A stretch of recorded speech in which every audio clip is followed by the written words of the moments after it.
আজকে সকালবেলায় ঘুম থেকে উঠে শুনছিলাম মা কাকিরা পিকনিকের অ্যারেঞ্জমেন্ট করছিল। সো গুড মর্নিং সবাইকে, আমার এই পিকনিকে আরও একটি ছোট্ট ব্লগে তোমাদেরকে স্বাগত। তাই আমি সকালে স্নান কমপ্লিট করে রেডি হয়ে নিচ্ছিলাম পিকনিকের ওখানটায় যাব বলে।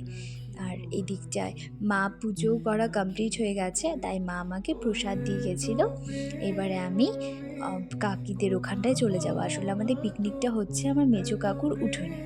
তো ওখানটায় আমি গিয়ে দেখি আমার মেজো কাকি প্রায় অ্যারেঞ্জমেন্ট শুরু করেই দিয়েছে।